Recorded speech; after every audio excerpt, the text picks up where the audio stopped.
Hello guys, I'm back and this is part 2 of the 1982 Star Wars Micro Collection Hoth Wampa Cave.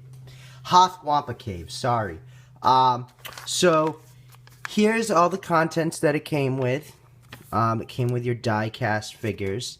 Came with this instruction catalog. It's kind of weird. The box, everything went in the box on sideways, so they folded it in there like this because everything was folded on the top. So they just put it in the crease of the cardboard insert in here. Here in classic instructions. And I thought this was a really cool way how they packed this. Here's your probe droid, or as they would call it in the vintage line, the Probot, which I think is a really cool name too. And this is the playset, very tiny, and it's the last piece that I actually need. So here are the figures. So, I noticed some of these Hoth pieces, they must have been sitting on the shelf for a very long time, because I have two of them where the catalog tie-ins came out, let me see, it's this one. Wow, this was probably still being produced till 1984. That's a long time. Because this line was discontinued in '82, so I guess there was still a bunch of them floating around by that point, and Jedi was already into its second line, so I guess these things must have definitely been sitting on the shelf if some of them have catalog pack-ins from Return of the Jedi, and I've noticed that with a couple of pieces that I have. But anyways, this is a really awesome set. My thoughts on the Micro Collection so far. It's just such an awesome line, and I can't believe how underappreciated it is among collectors. I mean, as I showed you, I mean, this is just awesome, and I just threw in some of my 3 3¼ inch that you did see in Empire,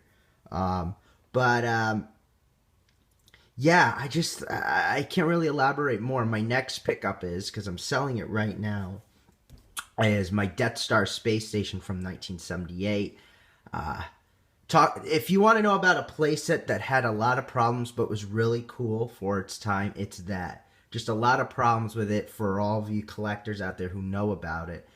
You can understand what I'm talking about. And for any of the new collectors, it was too big of a playset for its time, and I don't think Kenner really made it sturdy enough to handle play. And now, since it's nearly 40 years old, it's just very fragile, so a lot of tabs break on it. So it's definitely not worth the time and the energy, unless if you're into, restoring playsets. But other than that, I'm selling that, and I'm going to get the last set in the Micro Collection line sometime in the near future, which is the Death Star line.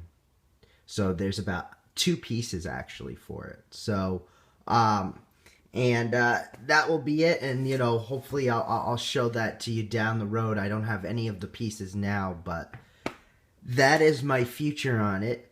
But anyways, we have to still get to part 3 of this. I was just using up a little bit of time to talk, but we'll show you what this thing is fully set up with all the die-cast figures. But yeah, I highly recommend to pick these pieces up. They're awesome, they're cool, and if you're a Star Wars fan and just, you want to buy a couple of pieces that, that are collector worthy, and I would go with these because they're from memorable scenes of Empire Strikes Back and Star Wars, specifically A New Hope. But yeah, anyways, thank you for watching and stay tuned.